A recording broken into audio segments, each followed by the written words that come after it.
कुल्टी विधानसभा के दिशेड़गढ़ क्षेत्र में 104 नंबर वार्ड अंतर्गत नुनिया बस्ती में सुनीता देवी और पवन सिंह के निर्माणाधीन मकान को अवैध रूप से बुलडोजर द्वारा ध्वस्त कर दिया गया था।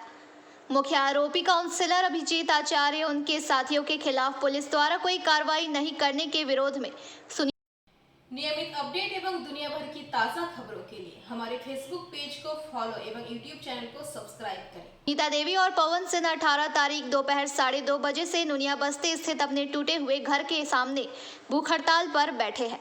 इस संदर्भ में सुनीता देवी और पवन सिंह ने दोनों ने कहा कि भाजपा नेता अभिजीत आचार्य 29 जनवरी को उनके घर पर बुलडोजर चला दिया था। उन्होंने आरोप लगाया कि अभिजीत आचार्य उनसे रंगदारी मांग रहे थे। 2 लाख की मांग उनसे की जा रही थी। पवन सिंह का कहना है कि जिस जमीन पर वह घर बना रहे थे वह उनकी पत्नी के नाम पर रजिस्ट्रेशन, म्यूटेशन सब कुछ हो चुका है। इसके बावजूद अभिजीत आचार्य उनसे 2 लाख की रंगदारी मांग रहे थे। जब उन्होंने नहीं दिया तो रात के अंधेरे में बुलडोजर लाकर उनके घर को तोड़ दिया गया। हालांकि इस पर जब हमने अभिजीत आचार्य से बात की तो उन्होंने कहा कि उन्होंने ऐसा कुछ भी नहीं किया है और मामला अदालत में लंबित है। आसनसोल नगर निगम के कमिश्नर इसकी जांच करवा रहे हैं। रही बात पवन सिंह और सुनीता देवी के अनशन पर बैठने की, तो वह इसलिए बैठे हैं क्योंकि उन्होंने इलाके के लोगों से लाखों रुपए कर्ज लिया है। अब उनको यह पैसा लौटाना ना पड़े इसलिए वह नाटक कर रहे हैं।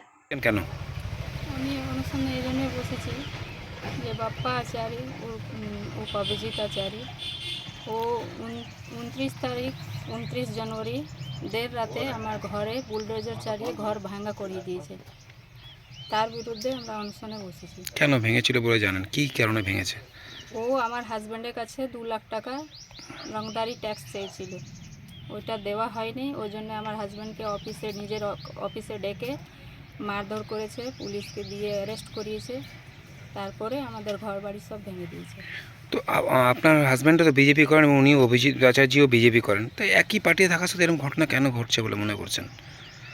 দেখুন, এটাতে পার্টি একই পার্টি আছে ওটার জন্য না। বাপ্পা আচার্য তো ওর তো মানে এটা ধান্দা, এটা তো নতুন করে নেই, ও তো প্রথম থেকে এই ধরনের কাণ্ড করতে এসছে। আপনি উচ্চ নেতৃত্বকে জানিয়েছিলেন? হ্যাঁ, জানানো হয়েছে সবাইকে। কোনো পদক্ষেপ নেওয়া হয়নি? ওনারা বলছেন যে আমরা উপর মহল পর্যন্ত চিঠি করেছি, এখন ইলেকশন আছে ওই জন্য হয়তো ওনারা কিছু করতে পারছেন না। পুলিশকে জানিয়েছেন? हाँ। तो जो आप लोग जिसका विरुद्ध में अभियोग उठा रहे हैं वो भी बीजेपी करते हैं, आप भी बीजेपी करते हैं, तो ये अचानक इस तरह घटना किस तरह घटा है? आपका जो झमेला हुआ था किस कारण बेसिस हुआ था? झमेला क्या हुआ था? ये झमेले में जब से यहाँ काम किए हैं, ये यहाँ मकान बनाने के लिए कि बाहर से आया है, 2 लाख रुपए की रंगदारी मांग रहा था, जो कि हम 45 दिन के उसको टालते आते 45 दिन यहाँ गाड़ी में सो करके अपना काम करवाए हैं।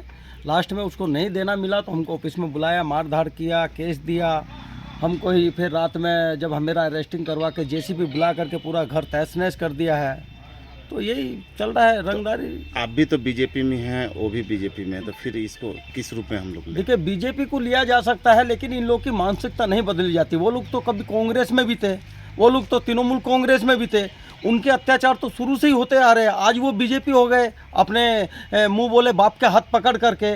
जब वो कांग्रेस में थे उस टाइम पे भी तो उन्होंने घर बाड़ी था। ये देखो बराबर में मनीष बर्नवाल बैठा, इसके घर का वाइफ का ब्लाउज साड़ी तक फाड़ दिया था उस टाइम पे। कहाँ उन लोग का अत्याचार का उन लोग का नेचर है, अत्याचार करने का उन लोग का नेचर है। रंगदारी मांगना, अत्याचार करना, जमीन दखल करना उन लोग का नेचर है। नेचर कैसा बदला जाए? ये जमीन का आपके नाम पे है। আপনার বিরুদ্ধে একটা অভিযোগ আগেই উঠেছিল যে আপনি ওর ঘরটা ভাঙিয়েছেন এবং সেটা নিয়ে আজকে উনি এবং ওনার স্ত্রী অনশনে বসেছেন। এই ব্যাপারটা আপনি কীভাবে দেখছেন? দেখুন, এটা নাটক।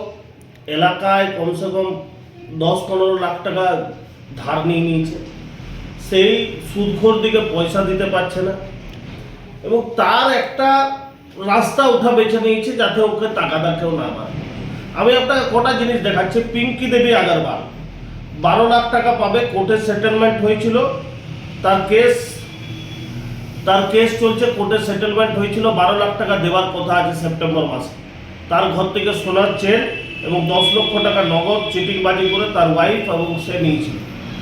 সেটা যাতে দিতে না হয়, সেই টাকাগুলো যাতে দিতে না হয়, এবং এলাকায় আমাদের এখানে যত সুদখোর আছে সবারই কাছে ধার নিয়ে নিয়েছে নিজের বইয়ের চাকরি দেখিয়ে, এবং তাদেরকে টাকা ফেরত দিতে পারছে না।